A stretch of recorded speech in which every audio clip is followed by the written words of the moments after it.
Alright everybody, welcome to Body Activation Explorations, Wrist Flexion and Extension. That means that the wrist is going forward and backwards. It's wrist bending time. We're going to start with the journaling exercise. We're going to see exactly how you currently feel. How do you feel today, guys? Get accurate with it, describe it, don't hold back. How does how you feel affect how you move? How do you feel today and what's happening? We're going to do 6 to 12 repetitions on each side. Make sure those positions are pain-free with no cramping. And control the pace. It can be around 3 seconds or 2 seconds. Make sure that we're looking for the position that feels the best and the motion that is the most difficult to control. So keep your eyes peeled for that. That's what we need to practice. So let's build that exercise, guys. Let's be aware of that exercise. Now, we're going to start in standing position with this one. Brandon has his wrist by his side and he's slowly bringing it forward and back. Now, you can add a whole bunch of different positions with it. We're going to keep it super simple with this one by just keeping that hand by your side and bringing the wrist forward and backward. And there's a different shot of that one.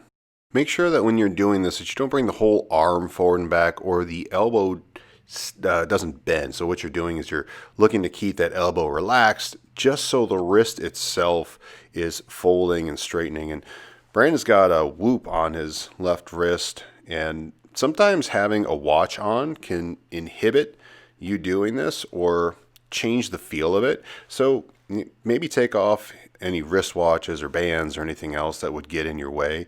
If you've ever broken your hand or your wrist before, this can really flush out some interesting things. Now we have how the wrist is going in and out instead of front and back, and that's just by turning that thumb facing forward and really feeling how you go in and out. It's easy to bring the arm out to the side on this one accidentally, so doing this in a mirror also helps to notice how that wrist is going in and out. You should slightly bend the elbow on this one so it's in front of you rather than hitting your side. Or you can just look at it. Sometimes just looking at that positioning can make all the difference in the world as you're doing this one. So just smoothly bring that wrist out and smoothly in so it's all coordinated. It feels completely coordinated. It's together with how that forearm is putting together the movement. And then from here, he spins the thumb out to the side and does the same thing of trying to bring that wrist forward and backward. And you can see how the movement changes just based upon that position of the forearm. And what we're doing is we're just really changing the position of the forearm and the upper arm a little bit, how we spin it out.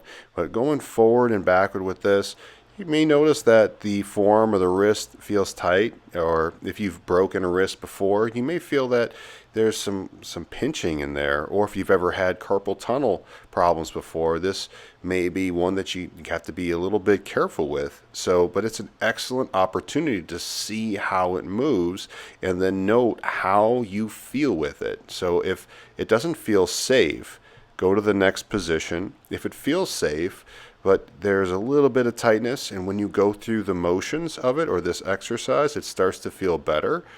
Keep at it a little bit and just explore it to make sure that it keeps feeling better. So in these positions, these standing positions, it's completely different than when you're supported. So these next motions, Brandon is supporting his forearm on a stool. You can use a bed, you can go off the edge of a bed or a chair, anything where you feel completely comfortable. And now instead of thinking about just bringing that hand up and down, just really feel like how that wrist is moving in a circle. It's moving in this like circular path, and sometimes the wrist feels like it moves in two separate circles. If you can really feel how that wrist is moving up and out or forward and up, it almost goes like forward, up, then back, and then down and in. So really trace that movement at the wrist instead of just bringing the fingers up. And as you're doing that, see if they feel the same on each side. And then when you change that position, see if when you go side to side or in and out or up and down, if it feels completely different. So mine feels pretty different because I did break my wrist or carpal bone at one point in time. Now from here, Brandon's going to go in and out, trying to find that same circle. So how it circles in and towards and then away, in and towards and then away. And when you're going through it, just try to make it feel as smooth as possible. Make sure that that forearm feels nice and secure and it's comfortable as it's supported, so that that wrist can go through as much motion as you feel is okay to explore. Take some notes on how it's feeling. Make sure there's no crunching, no popping. And if you do feel some of that, what I want you to do is just slow it down. See if you can get to the position right before it wants to crack or pop, so that maybe if you go slow enough that it completely stops that audible noise, right? So we're looking for that position that is the safest and the motion that is difficult to control. So look to see if there's any jumps in the motion, and if you're going slow enough, does the wrist ever go wavy up and down, or difficult to like keep the forearm in one spot, or does the whole arm want to move, or is it just completely limited compared to the other one? And we're just taking notes of that to find what we're going to be practicing in a little bit. So now Brandon has the palm up as he's going towards the body and then away from the body and down. So up and then in, away, then down, up and in and away and down.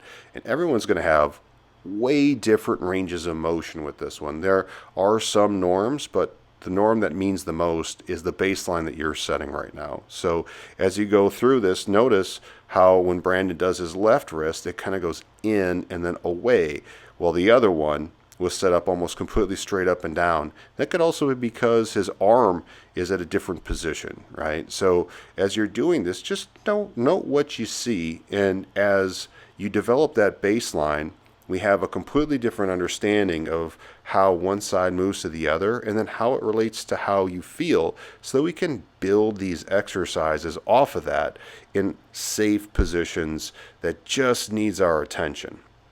So now that we've wrapped this up, what are you feeling right now compared to in the beginning?